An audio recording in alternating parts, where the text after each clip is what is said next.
queridos, mais uma vez aqui no Upper Chamber, com uma alegria muito grande de estar com vocês. E eu gostaria de compartilhar essa palavra ao seu coração.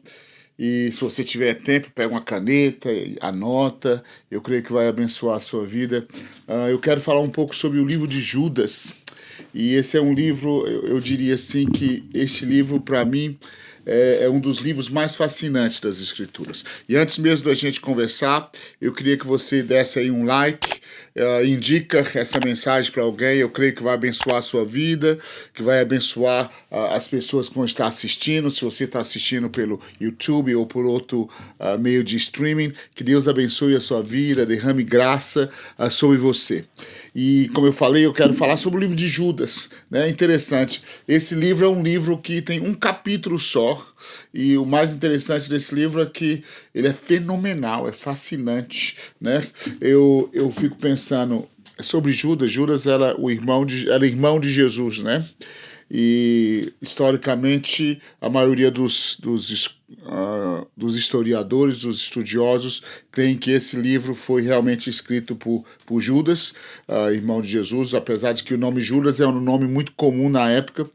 E ele começa esse livro dizendo o seguinte, olha que coisa interessante, ele fala assim, olha, eu tive a intenção, eu estava preparando, é como se Judas dissesse, eu estava me preparando para escrever isso, mas no meio do caminho de preparação, Deus me fez escrever outra coisa. Não sei se você já sentiu assim, né?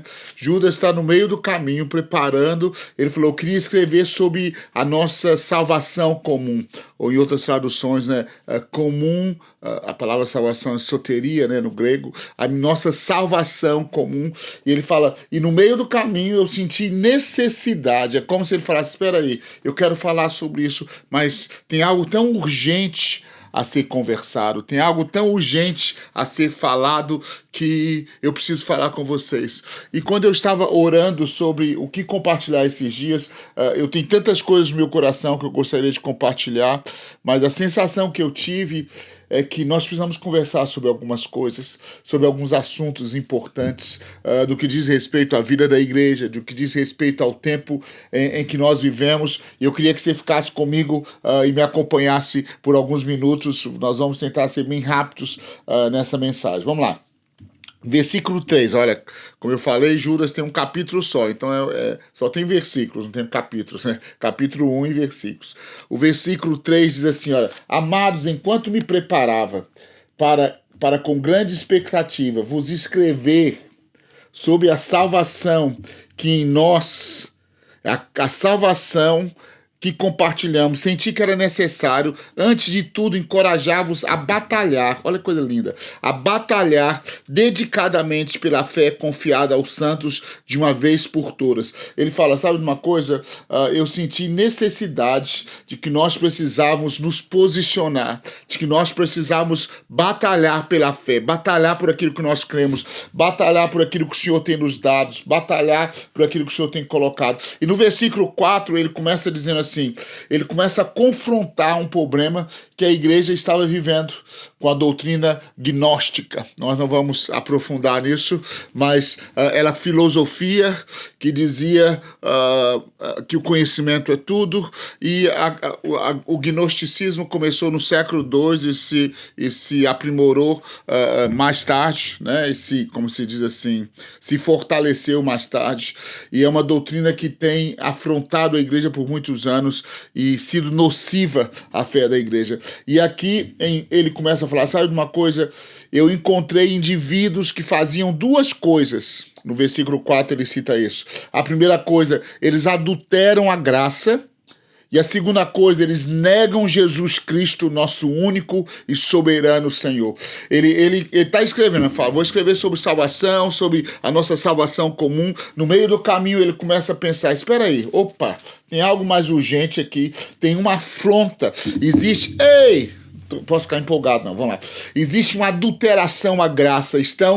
Ele usa até a palavra em outras traduções, porquanto certos indivíduos cuja condenação já estava sentenciada há muito tempo, os infiltrados, né, em vossa congregação com toda espécie de falsidades. Essas pessoas são ímpias, adulteram a graça de nosso Deus em libertinagem e negam Jesus Cristo, nosso único e soberano Senhor. Os fundamentos da fé começam a atacar a graça do Senhor, começam a ensinar e adulterar, e começam a diluir o evangelho, e começam a bater de frente contra a revelação de Jesus Cristo como Senhor e Salvador. Ele é o único caminho, ele é a única coisa. E ele fala, eu preciso parar, né? A gente precisa conversar sobre isso. E ele começa a conversar na carta sobre essas coisas, e ele começa a dizer, olha gente, nós precisamos apegar essas coisas, nós precisamos nos agarrar a essas coisas.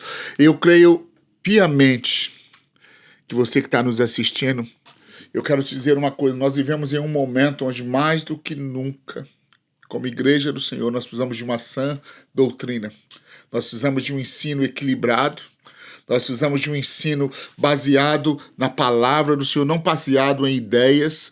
Nós precisamos tomar cuidado com tantas, a Bíblia chama de vãs filosofias, né? Tantas ideias, tantas coisas que estão aí no cosmos, vamos assim dizer, viajando. E nós precisamos voltar a um evangelho simples, onde Jesus é o centro.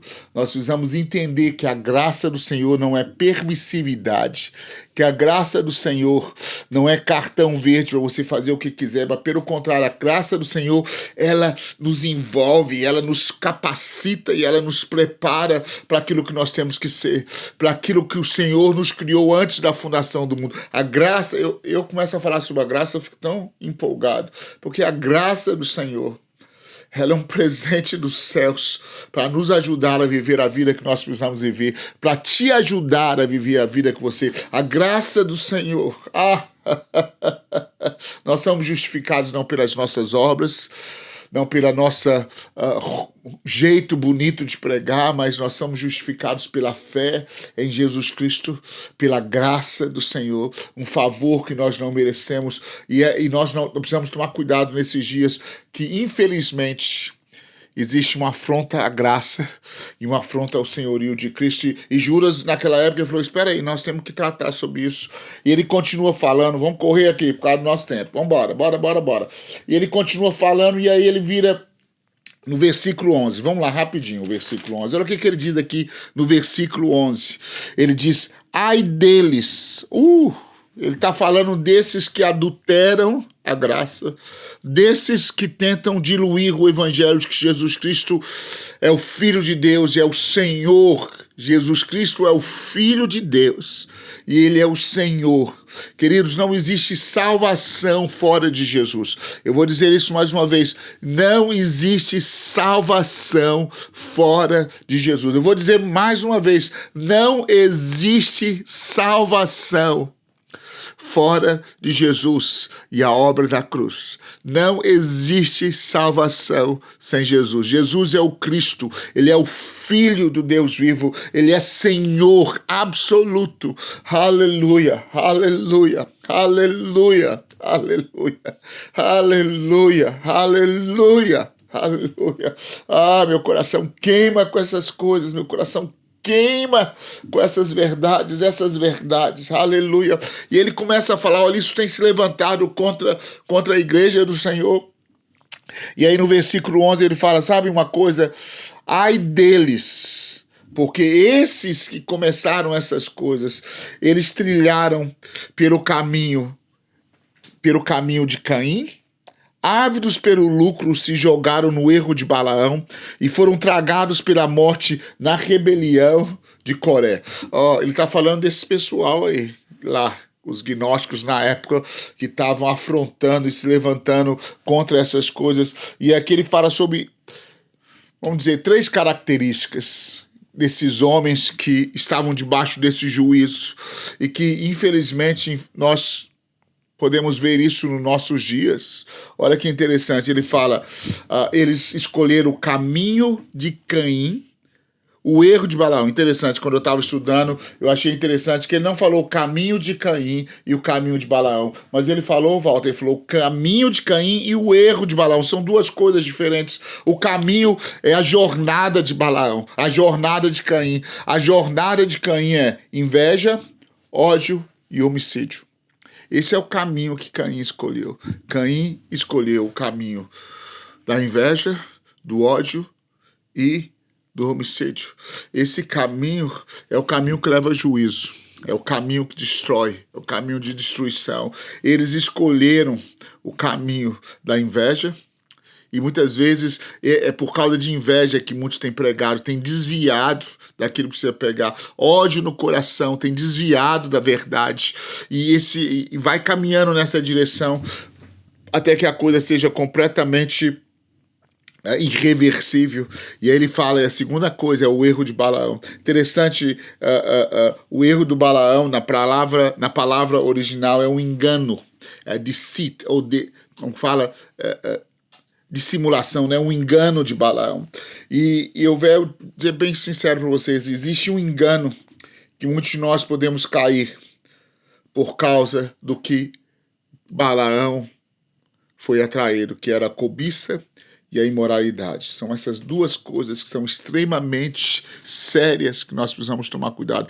Esse livro de um capítulo só, velho, a gente pode ficar horas e horas e horas falando sobre ele. E ele começa a falar que, olha, o erro de Balaão, toma cuidado. Se você sabe, toma cuidado com o erro de Balaão. O erro de Balaão, ele nasce, o engano de Balaão, ele nasce de um... a palavra que ele usou é ávidos pelo lucro, ou seja, aquela avareza. Eu uso o evangelho para me dar bem, eu uso a pregação, eu uso o ministério, eu uso isso, eu uso a igreja, eu uso aquilo outro para que eu me deixe bem, para que eu me dê bem. Ávido pelo lucro, você fica cego para as verdades absolutas da palavra de Deus. Ávidos pelo lucro, a ganância nos cega e a gente não consegue enxergar aquilo que Deus tem colocado à nossa frente. A avareza, a cobiça, a imoralidade nos cega, que nós não conseguimos enxergar aquilo que Deus tem para nós. E o próximo capítulo é juízo, o próximo capítulo é juízo eterno, e eu creio que o Espírito Santo está sacudindo a nossa geração nesses dias para falar, toma cuidado com o erro de Balaão. Toma cuidado pelo amor ao lucro, o amor dessas coisas. Glória a Deus. E ele vira com a última coisa, ele diz, olha, no versículo 11 ele fala, e esses também, eles são aqueles que vão na rebelião de Coré.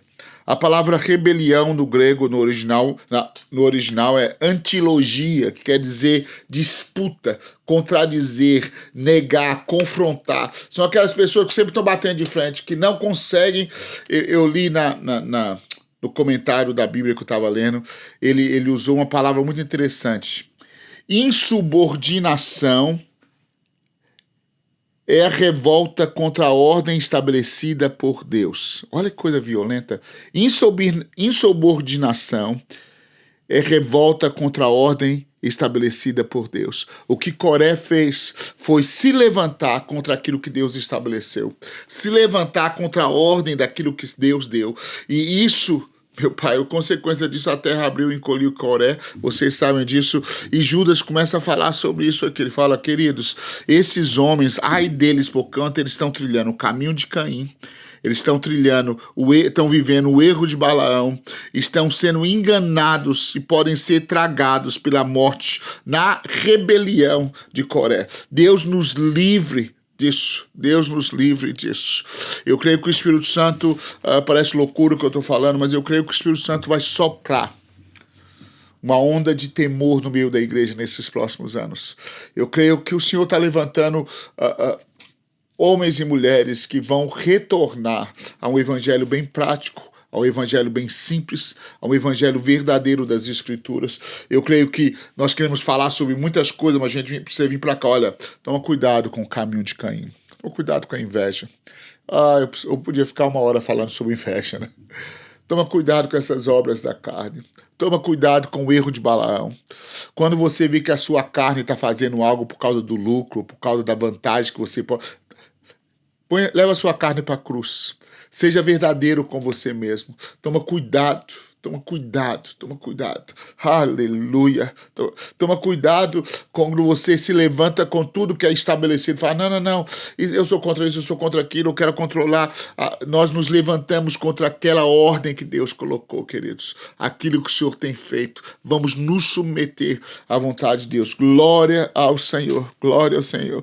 E ele continua, vamos pular, vamos correr, para a gente terminar aqui. Me aguenta mais alguns minutinhos aí.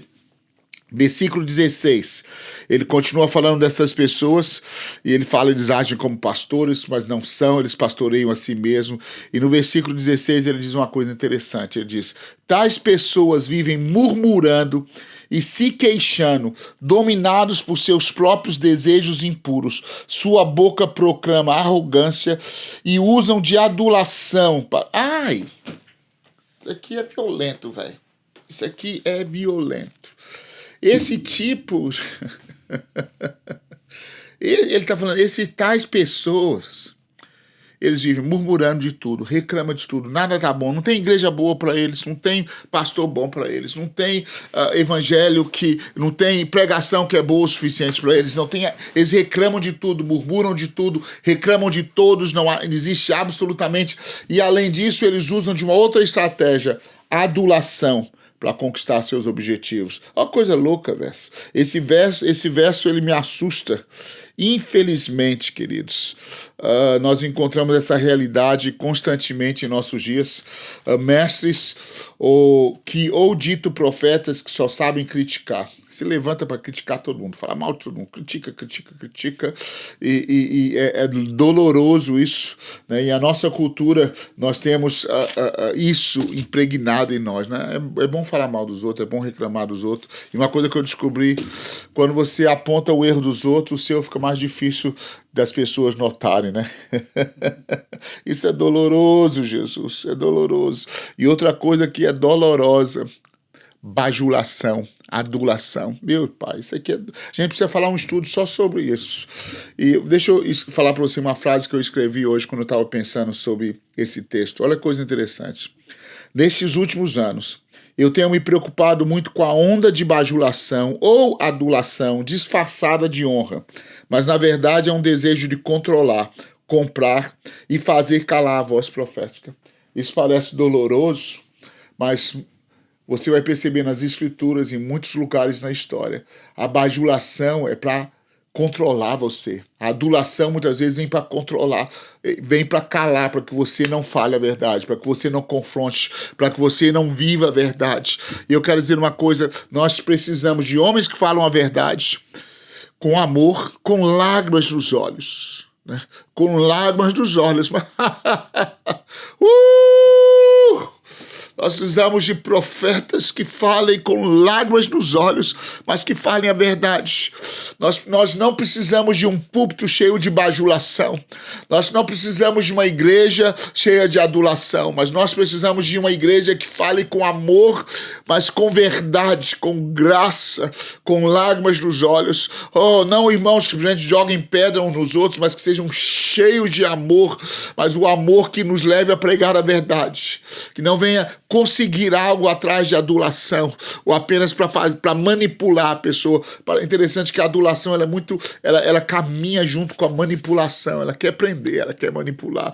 E ele fala, olha, esses homens, no versículo 16 ele fala, esses homens eles usam de adulação para conquistar. Foge, conselho para você, foge desses que usam adulação.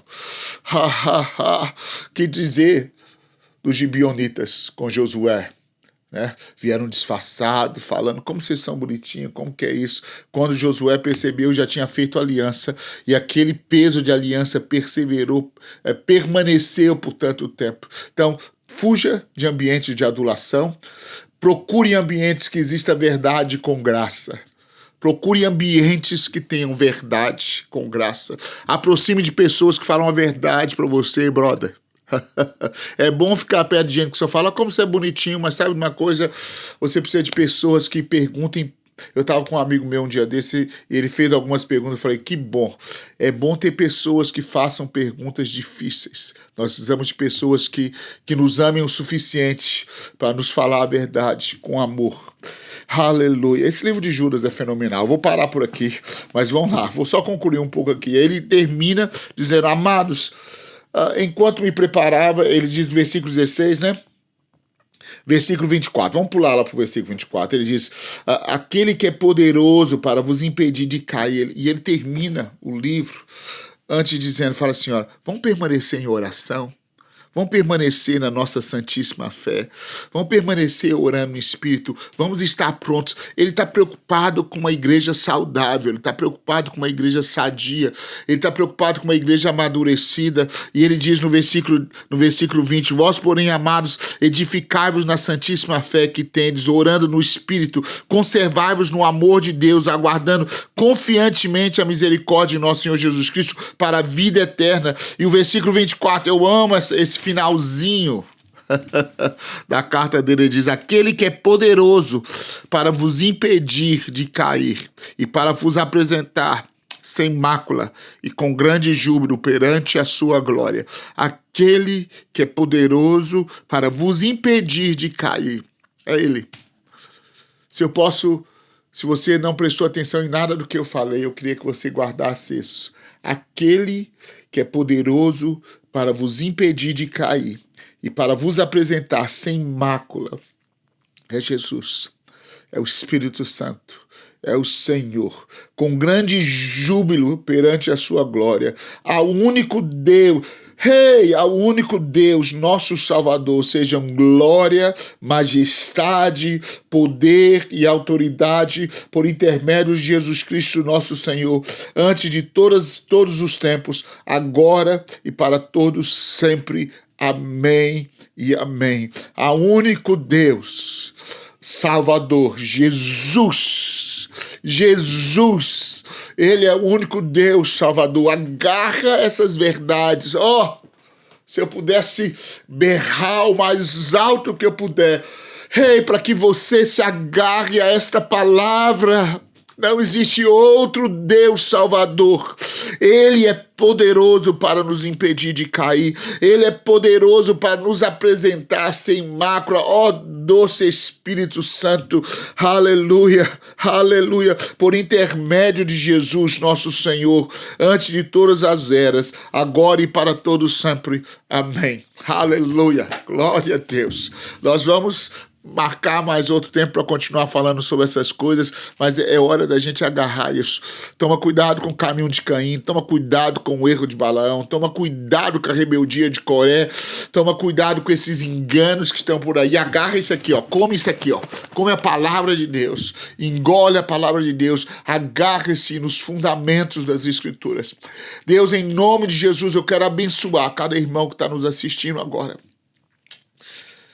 Espírito Santo, Tu és poderoso para nos apresentar sem rugas, sem mácula diante do Senhor.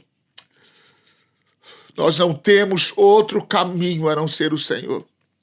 Nós não temos outro mediador a não ser Jesus, o primogênito, o unigênito de Deus.